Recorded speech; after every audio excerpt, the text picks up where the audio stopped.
Dear students, welcome to the module on literary criticism from the early modern period to Enlightenment. Renaissance or early modern period. Renaissance began around 14th century and it continued midway into the 17th century. It was a time where there was a rediscovery of values, ethics and styles of classical Greece and Rome. Humanism was a prominent movement during that time, and it implied a worldview and a set of values centered around the human rather than the divine, and the focus was on human achievements. There was a revived interest in the classical works like Poetics and Ars Poetica. Sir Thomas More and Roger Ascham were eminent thinkers of Renaissance. Sir Philip Sidney, 1554 to 1586. Sir Philip Sidney is known for his Apology for Poetry, and it was considered as a seminal text of literary criticism. In Apology for Poetry, he defended poetry against an attack by Stephen Gosson, who authored The School of Abuse in 1579. Sir Philip Sidney rejected Gosson's Protestant attack on courtly pleasure, and he effectively defended poetry as a virtuous activity for the aristocracy. These are the prominent critics of the early modern period: Sir Philip Sidney, George Gascoigne, and Putnam. George Gascoigne, 1542 to 1577.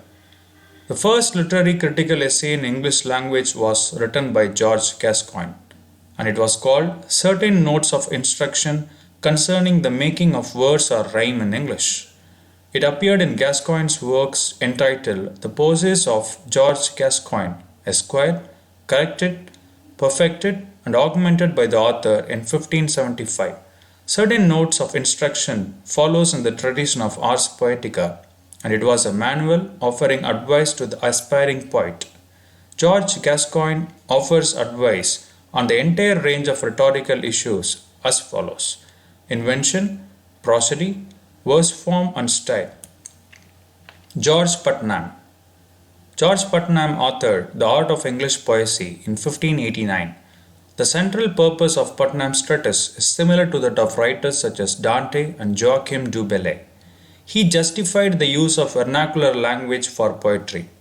He wanted to establish English vernacular poetry as an art requiring serious study and labor. He divided his work into 3 books, and some of the terms he used has figured in new historicist studies. Ode, lyric, and epigrammatist were the terms used by him. These are the important critics of the neoclassical period: John Dryden, Alexander Pope, and Samuel Johnson. Neoclassical literary criticism. It began in the 17th century and continued around 1750. Neoclassicists tended to insist on the separation of prose and poetry, the purity of each genre, and the hierarchy of genres. It reaffirmed literary composition as a rational and rule-bound process. Precursor to neoclassicism in England was Ben Jonson. John Dryden, 1631 to 1700. Samuel Johnson called him as father of English literary criticism. John Dryden authored the Essay of Dramatic Poesy in 1668, and you can argue that the modern English prose begins here. It was a debate on drama conducted by 4 speakers: Eugenius, Crates, Lycidius, and Neander. Alexander Pope, 1688 to 1744. Alexander Pope authored an essay on criticism in 1711, and it was the clearest statement of neoclassical principles in any language. He redefined classical virtues in terms of an exploration of nature and wit as necessary to both poetry and criticism. Pope's essay bemoans the abyss into which current literary criticism has fallen.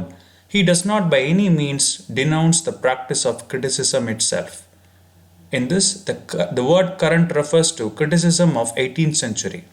Pope sees criticism itself as an art. Aphra Behn, 1640 to 1689. Aphra Behn authored Epistle to the Reader, and it was a preface to her novel The Dutch Lover, in which Behn strikes a tone of utter defiance. She defends the value of drama by contrasting it favorably with traditional learning as taught in the universities. Samuel Johnson, 1709 to 1784.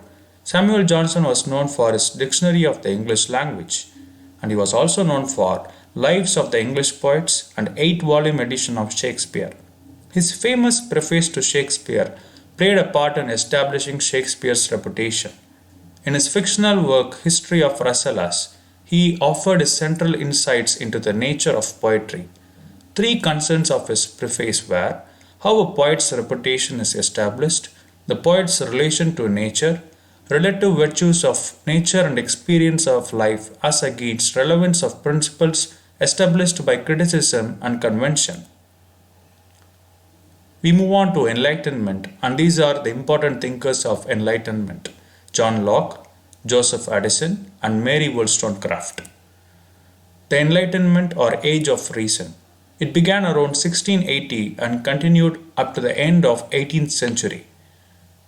For the Enlightenment thinkers, reason was the primary faculty through which we could acquire knowledge on its potentially limitless application.